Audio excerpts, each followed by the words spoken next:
What's up guys, it's Brandon Flash. We're gonna be heading outside, giving you guys a full walkthrough of our brand new 2021 Volkswagen ID.4 Pro S.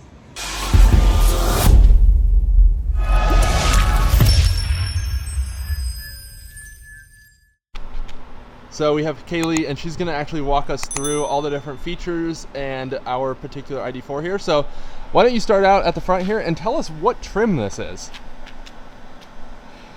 We have an ID.4 Pro S with gradient something, which is the roof, that's black, gradient trim, and the big wheels.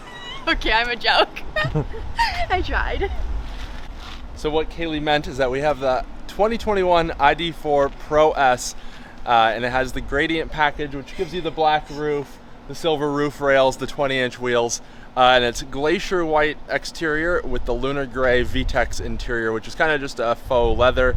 But the Pro S versus the Pro gives you the glass roof, it gives you the power seats, the massaging seat back, and I'm sure, power lift gate, different badges, and I'm sure I'm missing things, but basically this is essentially the top trim you can get of the ID.4, at least in the rear-wheel drive 2021 variant, which we have here.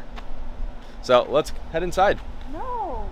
So we're starting at the front of the car. Tell us what's going on up here, Kaylee. We have our lovely light up emblem, which hopefully we can get some shots once it's a little bit darker out of all of this and add them in. And then these are, I assume, our LED headlights. Yep, projector LED headlights. We actually have all-weather lights in there, and these actually tilt and turn to adapt to road conditions. And this actually lights up all the way across as well.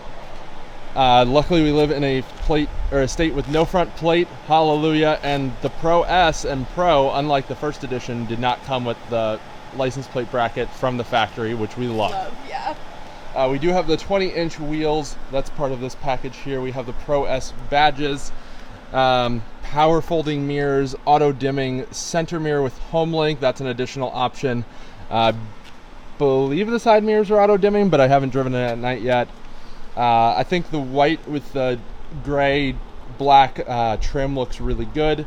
We do also have automatic lift gate. Actually it probably won't work since I'm standing close to the car. Charge port over here. We've got the CCS pins hidden there. I might end up just ripping that off. Those are just annoying more than anything else. But let's head inside the car. Kaylee, if you want to hop on the driver's side and show us some features. So here we have the lunar gray VTEX seats. I really like the ID stamped into the seat just as part of the perforation.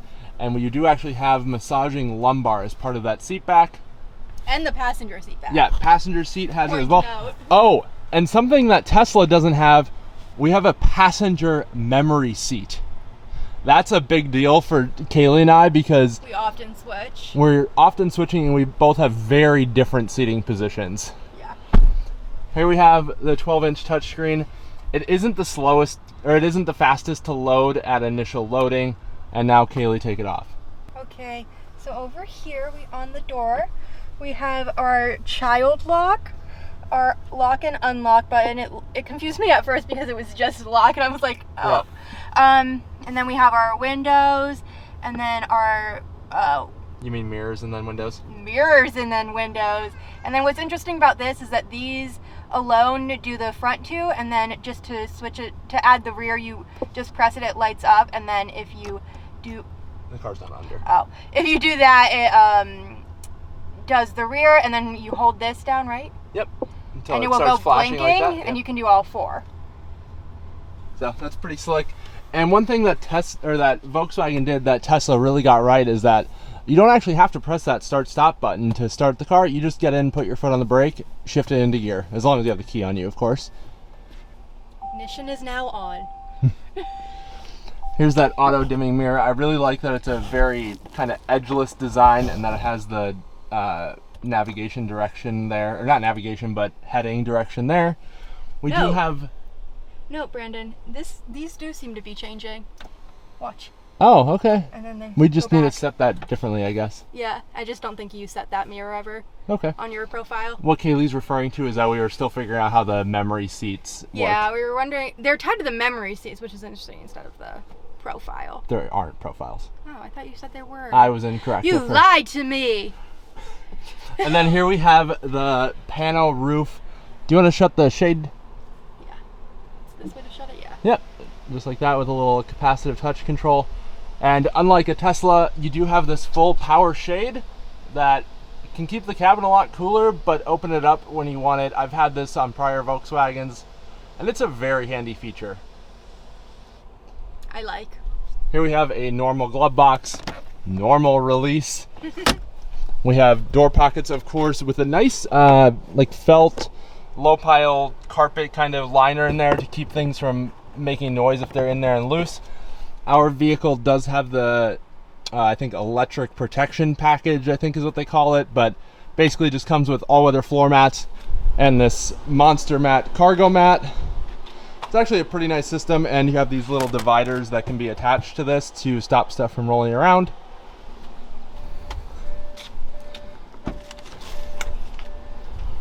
Here we have the back seat. Lots of room. The seats are pretty far back right now, actually, and you still have plenty of room back here. You do have door pockets on these doors as well. We have two USB-C back here, and then you have two USB-C outlets there as well. And like I was mentioning before, these are actually pretty modular, so these come out and can actually go there, and then those cup holders can actually come back here depending on what you want. Right there we have a Qi wireless charger for your phone. The vents are a little bit low on the dash there, but I haven't found that to be a problem as far as airflow. It just seems totally fine. They tilt up pretty Yeah. far. And then we do have the capacitive buttons for volume as well as climate control right there. Instrument cluster, a very nice classy steering wheel. Nothing too special about it, but I think the combination of the capacitive glossy black buttons as well as the silver trim and vegan leather really works. On the seat back here we do have a phone pocket as well as a map pocket. Pretty slick, especially on a future thinking car like the ID.4. You've got your charge status light here. You can shut the trunk. Power liftgate on the Pro S and on the first edition. Very nice looking white emblem here. This lights up all the way across at night. Nice little spoiler. Rear wiper, which I'm not a huge fan of. I think they usually just end up streaking your back window anyway. There's not a frunk on this car. Hopefully you guys enjoyed that walkthrough of our ID.4. If you have any questions, comment down below. We're still kind of figuring it out ourselves, so if you have something that you haven't seen shown before, we'd love to show you guys. See you guys next time. Be sure to hit that like and subscribe button. Bye.